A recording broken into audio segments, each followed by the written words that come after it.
Story appears ordinary till you see the core side of it. And what you're looking for is a story behind the news. We bring it to you from Lagos, the commercial capital of Nigeria. Giving you all sides and political stories round the clock. Every detail from the start line to the final whistle.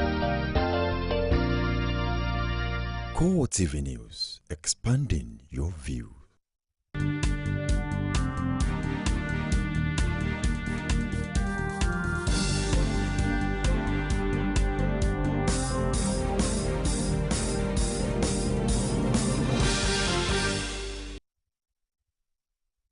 Hello and welcome to CoreTV Primetime News. I am Ebulomo Adekunle. In a major story,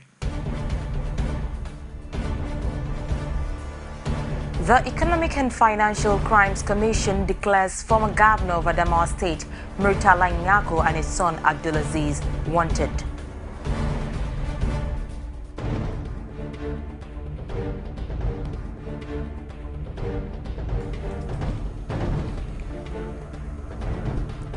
Also in this program, Chief Justice of Nigeria Mahmood Mohammed raises concerns over high volume of cases pending at various courts across the country.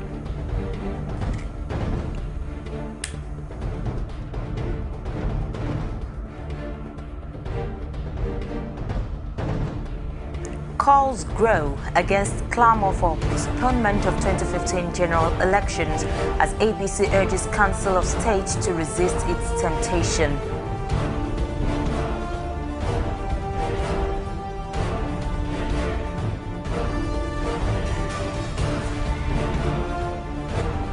And outside Nigeria, the Jordanian government executes 2 jihadist convicts following the killing of one of its Air Force pilots by Islamic State's militants.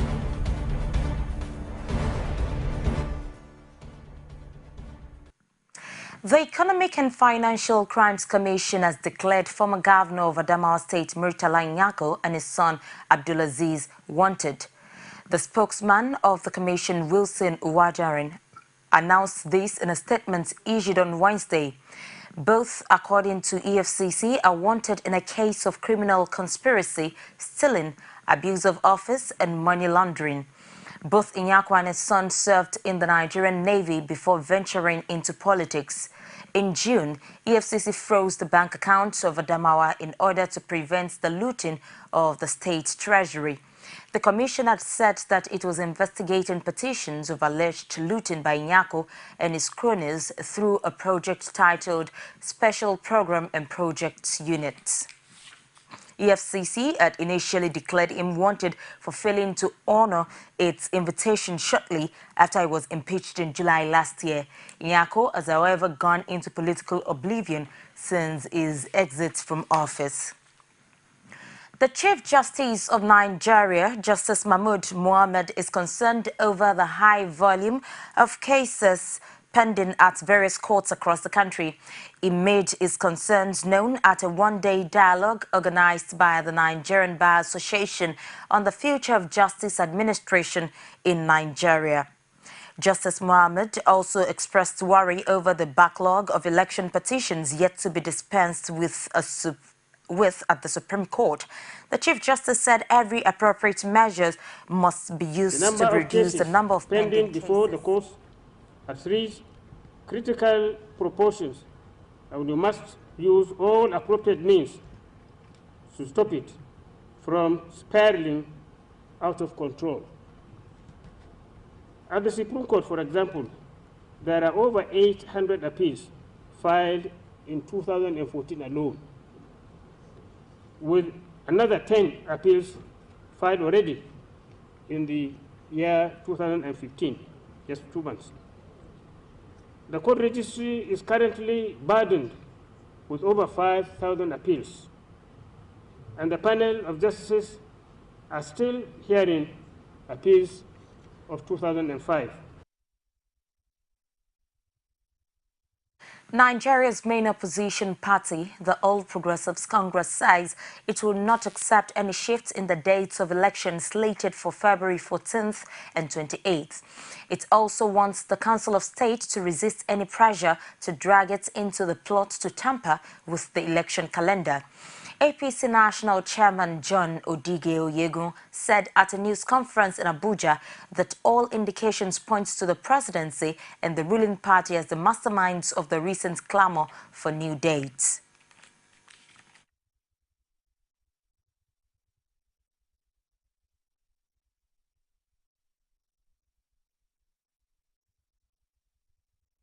Nigerians understand where these orchestrated attempts involving instigation of political parties and other groups, flimsy legal challenges, as of today we have 6 against our candidates, against INEC, and against everybody who has anything to do positively with the elections. And the cynical manipulation of our national elders and leaders, we know where they are all coming from. These are part of the PDP script to deny Nigerians the right to choose their leaders on the 14th and 28th of February. We want to state quite clearly that the APC has faith in the distinguished members of the Council of State and advises them not to become tools in the hands of an administration that wants to subvert a fragile democratic process. INEC should be allowed to perform its duties without the overbearing interference from other institutions of state and the evil machinations of the PDP. The APC reaffirms its commitment to fully participate in the general elections on February 14th and 28th, as planned. We will not accept any postponement. We want to make that clear, and I repeat it. We will not accept any postponement. The People's Democratic Party, on the other hand, says it is prepared for this month's general elections, contrary to claims by the All Progressives Congress.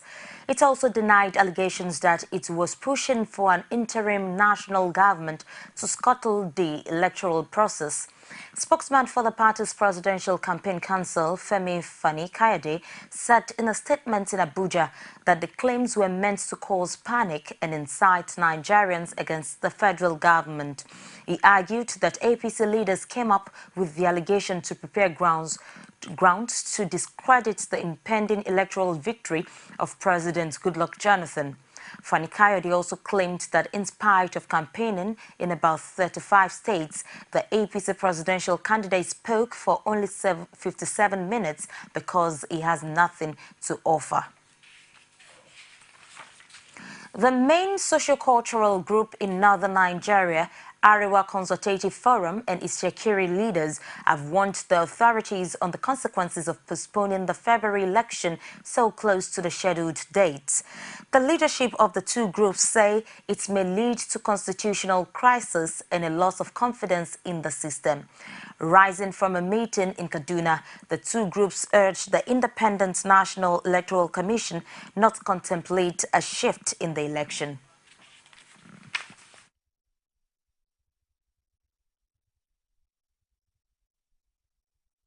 INEC contemplate the postponement of the election scheduled for February 14th and 28th, 2015.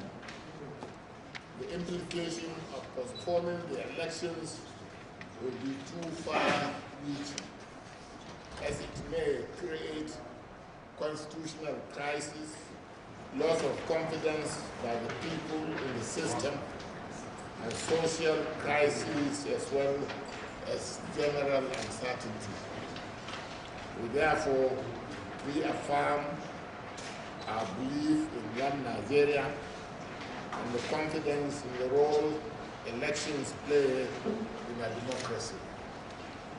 To therefore sustain the current democratic system, we should not tamper with the electoral process. Okay.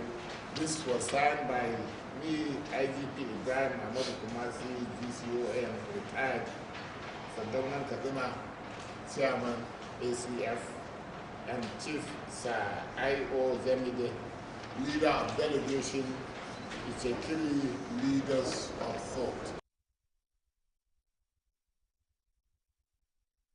In the same vein, a coalition of civil rights groups have thrown their weight behind the Independent National Electoral Commission in its bid to proceed with the February elections, despite pressures to push it to a later date. The coalition described recent moves, including protest marches and court cases, as part of a sinister plot to intimidate the electoral umpire to back down on its plan to go ahead with the election as scheduled. The right activists also said they are keeping tabs on politicians making hate speeches and inciting comments with a view to ensuring they are brought to book. There's nothing that calls for postponement of election. The situation does not warrant that, and we see it as a plot to derail our hard-earned civilian role, and we know the price that people pay for us to get to where we are today. And so to say that the forces behind the postponement wants to return out of that dark days, so there's every need and every reason for us to speak vehemently against it. You see, we cannot eat our cake and have it. When politicians eat up the polity by the statements that they make, threatening violence, threatening that heaven will fall and the rest of that, then they should not expect us to reward them.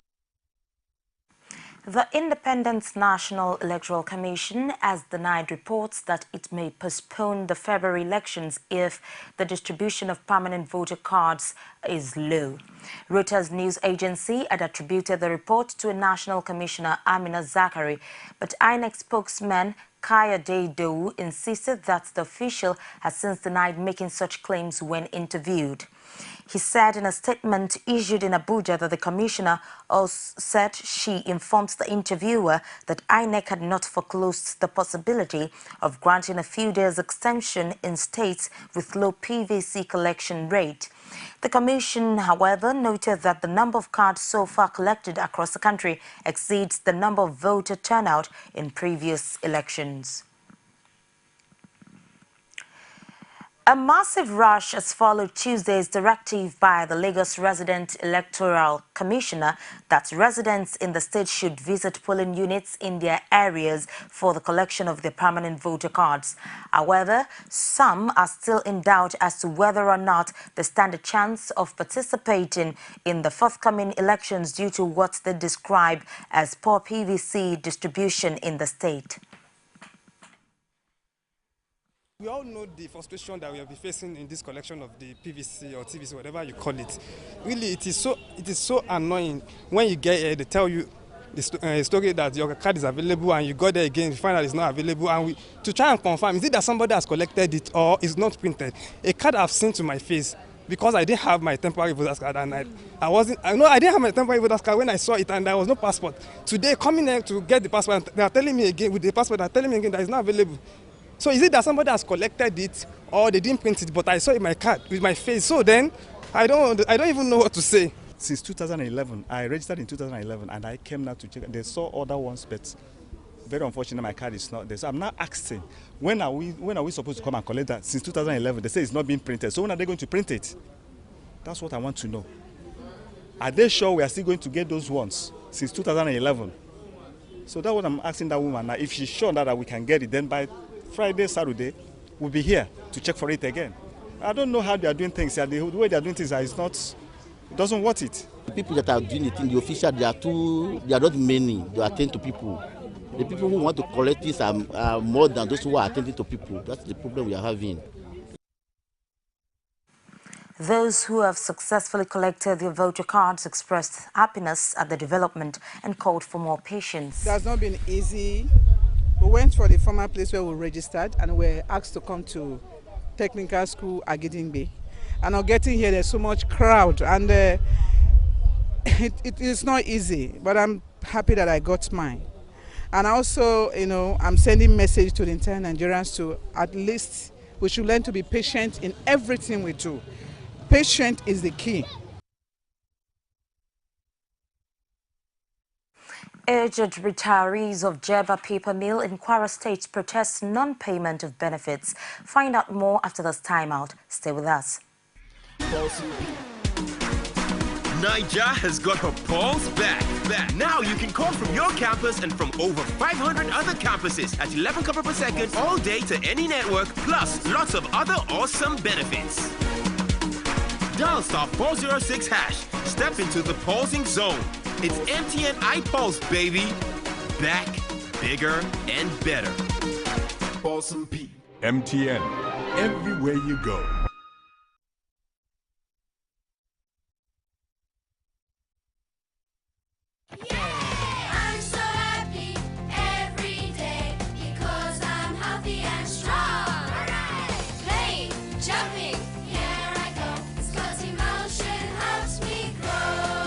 Dose of Scott's Emotion, which combines omega-3, calcium, vitamins A and D, supports the healthy development of your child's brain and body. Scott's Emotion promotes active minds and strong immunity in growing children. New Scott's orange flavor multivitamin emotion. Many thanks for being there with us. And if you're just joining us, it's the CoreTV Primetime News, and here is a reminder of the major stories. The Economic and Financial Crimes Commission declares former governor of Adamawa State, Murtala Nyako, and his son, Abdulaziz, wanted.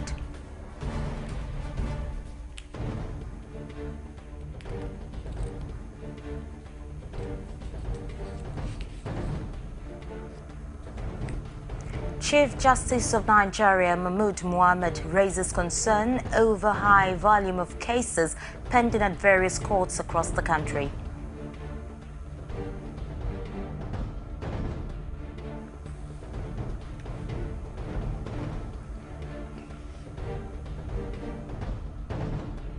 Calls grow against clamor for postponement of 2015 general elections as APC urges Council of State to resist its temptation.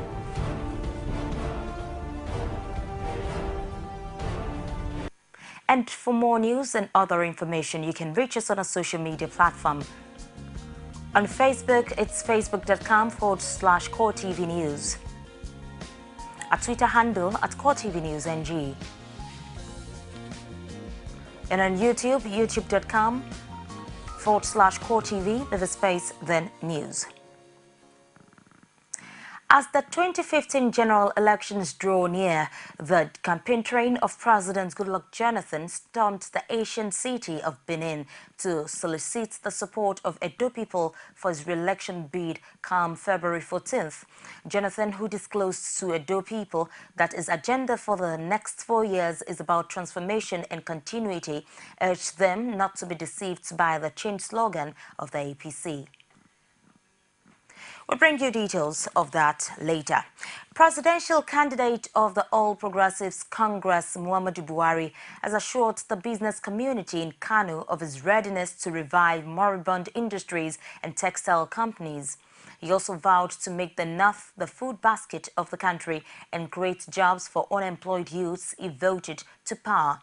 Buhari gave this assurance at a town hall meeting in Kano in continuation of his presidential campaign.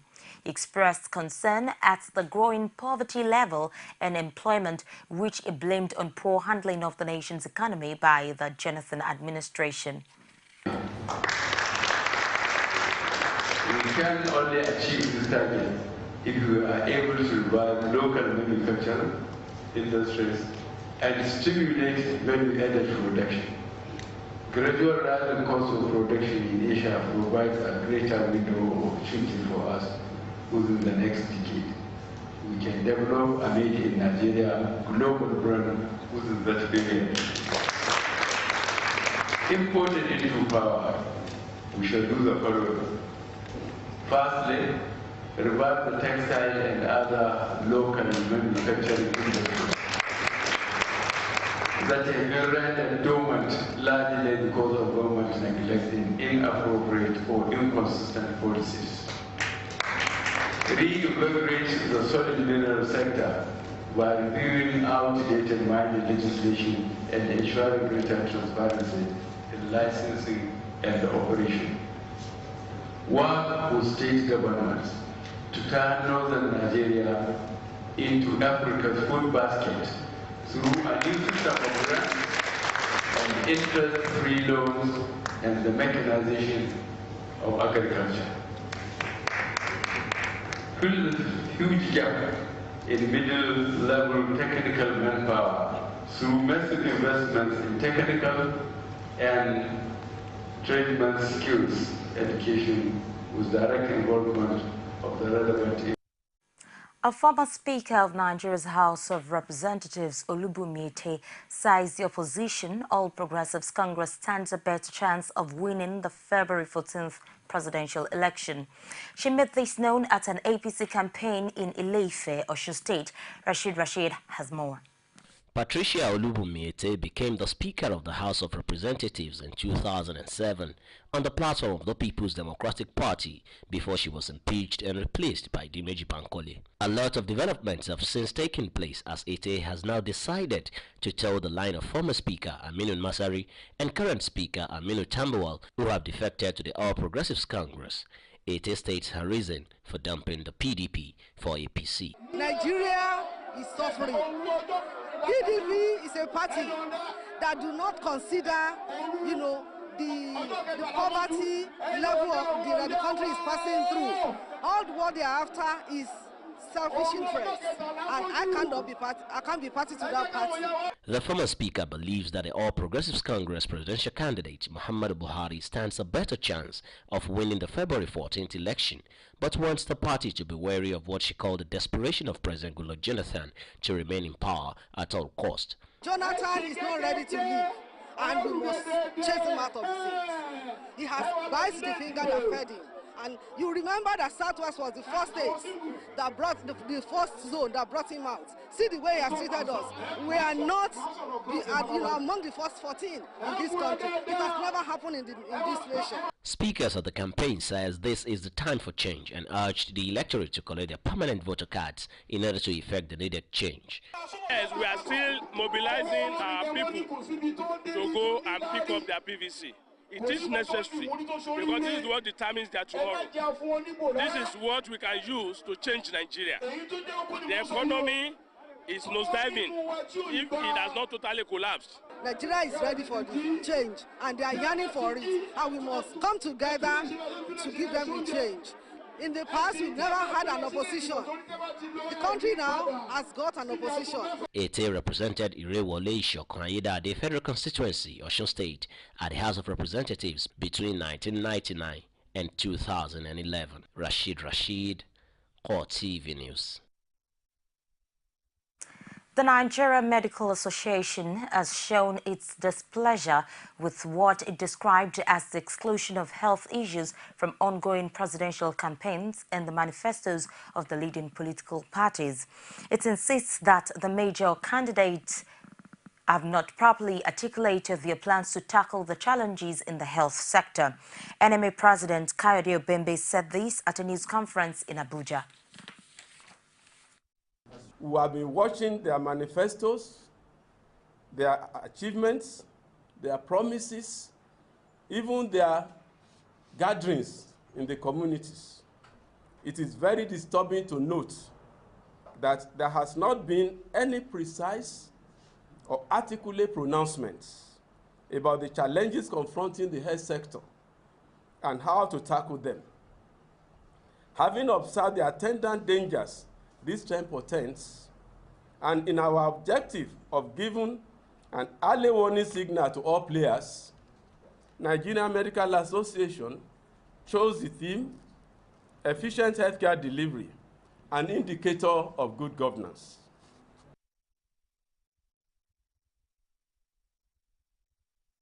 Lagos State Governor Babatunde Fashola has once again called on Lagosians to vote for continuation of excellence by choosing governorship candidate of the APC, Akinwumi Ambode, as the next governor of the state. He made the appeal as the governorship campaign of the party in Lagos visits Surulere. Kazim Kasali filed in this report presented from our studio.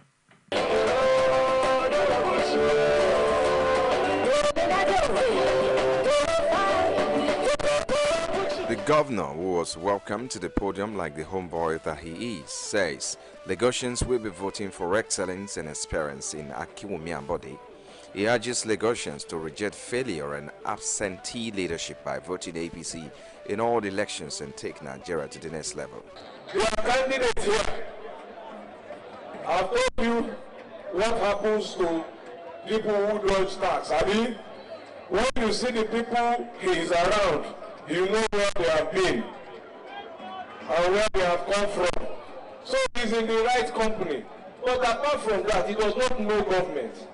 They were showing me this morning that he said in a newspaper that we are not paying minimum wage. He has shown, I said, all what he called bold idea is bold ignorance. This state was the first state to pay minimum wage even before it became a law. For his part, Ambode says Surulere and other parts of the state have all witnessed unprecedented development, and he hopes to continue if elected. He says development in all sectors will be total under him. We have decided that we all are going to continue in that tradition of excellence that APC is known for. You know that in the last 60 years, we've brought growth and development to Surulere. That is what we intend to continue with. I have a plan for all our youths. I have said it, we are going to create more jobs through tourism, hospitality, entertainment and arts and sports. We've said it, we will create employment trust fund for our youths to be able to have access to little capital that they don't need to pay interest, only to pay administrative cost of just 1 or 2%. When you have access to that, you'll be able to get jobs and then at the same time employ more people. Tempers, however, fled just as the campaign rally was getting into full swing, as some youth engaged in fisticuffs.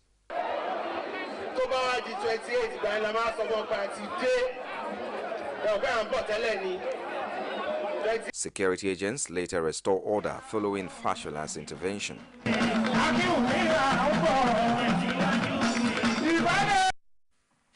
With barely few days to the general elections, the Lagos State chapter of the All Progressives Congress has raised alarm over what it described as the unchecked reign of terror being unleashed on its members and Lagosians by the People's Democratic Party. The publicity secretary of the party in Lagos, Joe Ibokwe, says the assault is being actively supported by the police. The man threatened, the commissioner of police threatened that he's going to arrest any of LASA staff, doing their normal duty. What can you make out of that? They've already taken sides.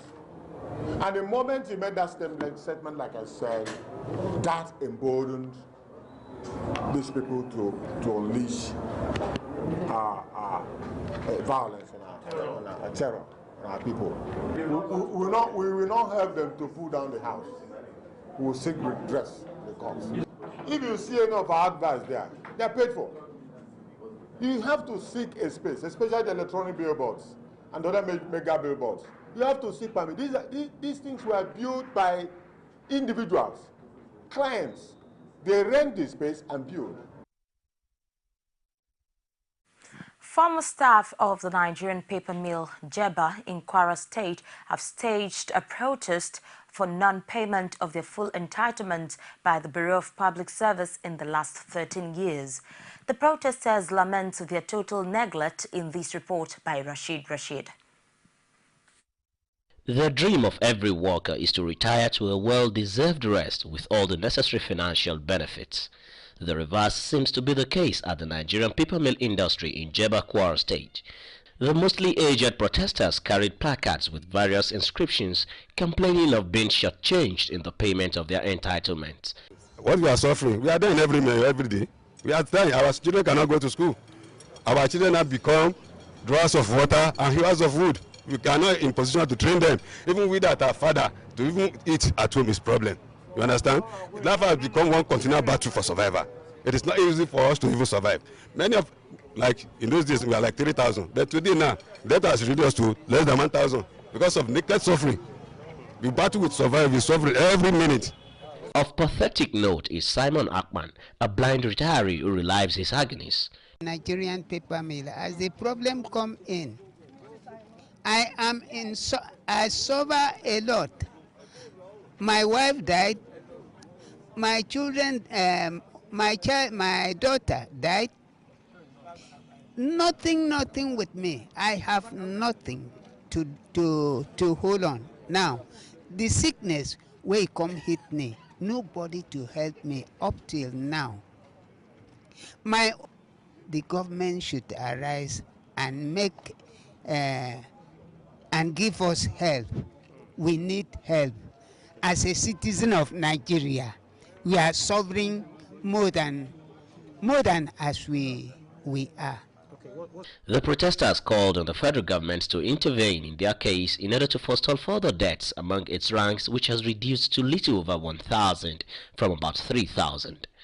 Rashid, CoreTV News, Jeba.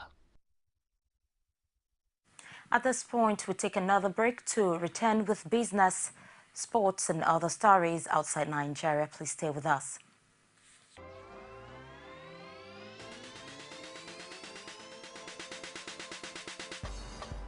Which person can you carry? And we now for MTN Cash Quest. You see the look? Plenty people don't they win 10 million naira every week and 1 million naira every day. To win, just dial *170# for free and correct who go to wait you. Whether that TV, generator or phone, you fit win all for free every day. MTN, everywhere you go.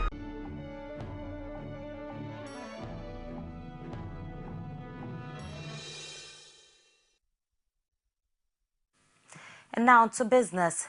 The federal government on Tuesday mandated all airlines operating in the country to have Nigerian pilots in their cockpits from July 1st, 2015, warning that failure to comply with this would lead to revocation of their Air Operator's Certificate, AOC. Osita Chidoka, Aviation Minister, who gave the directive in Lagos at the launching of the Aviation Committee's initiative, also threatened from tomorrow to ground private jets registered in foreign numbers but engage in commercial operations. He explains that for Nigeria to develop, Nigerians must be developed through training of technical staff as at when due. It would be recalled that the Association of Young Pilots decried over 200 pilots were unemployed, explaining that the airlines prefer to employ their foreign counterparts to the detriment of locals who even have more qualifications. The federal government says 1.5 billion naira was used to reclaim 20 abandoned mine sites across the country between 2007 and 2014. The acting director, Mines Environmental Compliance Department in the Ministry of Mines and Steel Development, Salim Adegbaiga, made this known on Wednesday in Abuja that the ministry was able to reclaim 20 out of 100 sites due to lack of funds for the project. According to the director, 4 were reclaimed in 2007, 6 in 2008, 2 in 2009, 3 in 2010, 1 in 2011, 1 in 2012, and 3 in 2014. He said the reclaimed sites were located in Edo, Ebonyi, Plateau, Kano, Borno, Abia, Kaduna, Cross River, Bauchi, and Nasarawa State. The acting director said 6 billion naira was budgeted to reclaim 100 sites effective from 2007 to 2020 at the average cost of reclaiming 60 million naira per site. He said according to the new environmental policy, any mineral title holder must reclaim the land before vacating a mining site. The Apapa Area Command of the Nigeria Customs Service says it generated 20.7 billion naira in January 2015, up from the 19 billion naira generated in the corresponding period last year. This is contained in the revenue reports of the command signed by the controller of the command, Ekpore Ejike, in Lagos on Wednesday. It indicated that in January 2014, 9.3 billion naira was generated for the Federation account, while 9.5 billion naira went into the non-Federation account. The command realized 230.6 million naira from negotiable duty credit certificate. The public relations officer of the command, Emmanuel Ekpa, says the increase was due to better performance of the pre-arrival assessment report on goods. The acting Director General of the Securities and Exchange Commission, Mona Gwoza, said the commission is currently reviewing its complaints management framework to ensure the differences are addressed speedily and effectively. Gwazo stated this on Wednesday when he received members of the Association of Assets Custodians of Nigeria, the Commission's headquarters in Abuja. Gwazo said the Commission is reviewing the rules on complaints, with one of the highlights being to allow grievances be managed at the lower levels. He therefore urged the custodians to be ready for the responsibilities to be able to manage complaints effectively. Now let's join Sabena Izoku for the stock market report for today. CoreTV News Stock Market Report is brought to you by MTN. MTN, everywhere you go. Hello there and welcome to the Stock Market Report segment with me, Sabena Izuku. The equities market on the floor of the Nigerian Stock Exchange closed on a positive note today as the Nigerian All-Shares Index appreciated to 2% to close at 30,617.96 basis points. The market capitalization increased in the same manner to close at 10.19 trillion naira.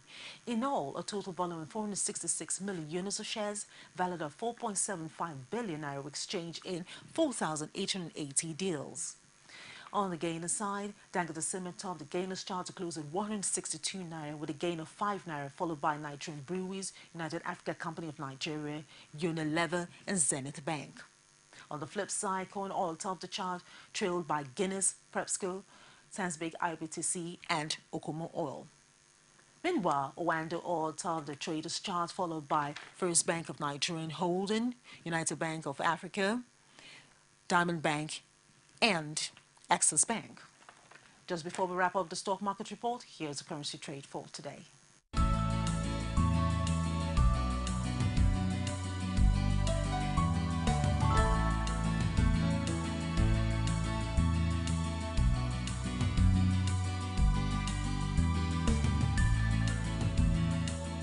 CoreTV News Stock Market Report is brought to you by MTN. MTN, everywhere you go. And now to sports. The Confederation of African Football has announced that an Africa Cup of Nations referee has been banned for 6 months for poor performance. Referee Rajendra Prasad Sichan gave Equatorial Guinea a controversial penalty in stoppage time as they went on to beat Tunisia 2-1 in the quarterfinals. Tunisia's staff confronted the official after the match and their federation has been fined $50,000. CAF added that the referee's failings also included an unacceptable failure to maintain calm and ensure proper control of the players during the match. CAF also wants an apology from Tunisia for accusations of bias, while the Tunisians have been ordered to pay for damages to a door and a refrigerator in the team's dressing room at Bata Stadium. Arsene Wenger has won the battle to keep teenage Nigerian starlet Chuba Akpom at Arsenal. Akpom has ended doubts about his Ghana's future by agreeing a new 4.5-year deal to stay at the Emirates. Wenger had been desperate to keep striker Akpom, 19, who would have been out of contract at the end of the season. A string of clubs were queuing up to sign Akpom in the summer, led by Borussia Dortmund, Red Bull Salzburg, Feyenoord and FC Twente. Arsenal's Premier League rivals Liverpool, Tottenham, Everton and Manchester City were also said to be interested in taking the youngster on a free transfer. But Wenger has been able to persuade Akpom that his future lies at Arsenal by handing him more first-team opportunities since the turn of the year. And Wenger also showed his faith in the England under-20 prospects by handing him a deal set to be the biggest he has ever offered a player of Akpom's age and experience. Disgraced bicyclist Lance Armstrong is due in court after being accused of leaving the scene of an accident and crashing into two parked vehicles. According to the police, the cyclist left the scene in the ski resort of Aspen, Colorado, before officers arrived. Reports in the U.S. media said his girlfriend Anna Hassan told police she was the one driving the car before changing her story. Armstrong, 43, who was stripped of 7 Tour de France titles from doping, is due to appear in court on 17th of March. He faces a fine and up to 90 days in jail if convicted of the charges of leaving the scene and driving too fast for the snowy conditions. Hassan, 33, who lives in Aspen, was initially cited for the incident after telling police she had been driving the couple home from an Aspen Arts Museum party. And now to other stories outside Nigeria.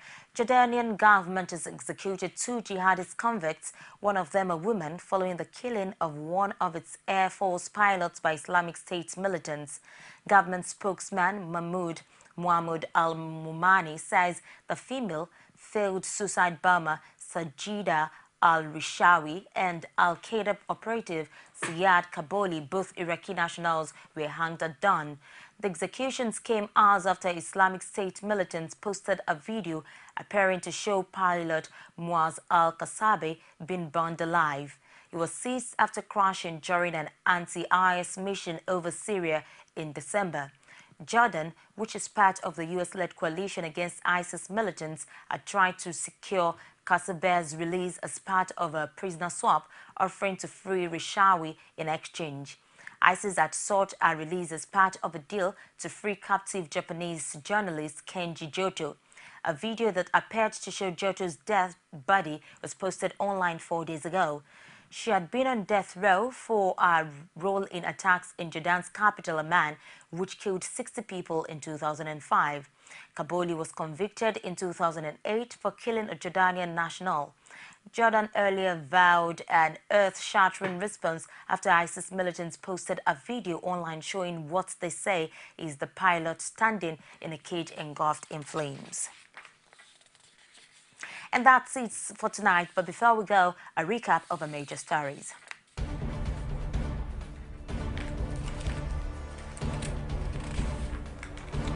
The Economic and Financial Crimes Commission has declared former governor of Adamawa State, Murtala Nyako, and his son, Abdulaziz, wanted.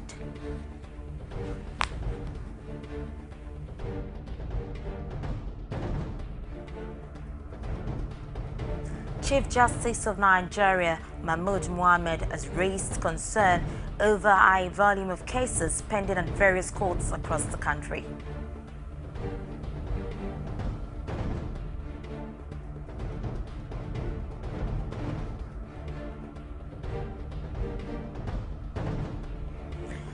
Finally, calls have grown against clamor for postponement of 2015 general elections as APC urged Council of States to resist its temptation.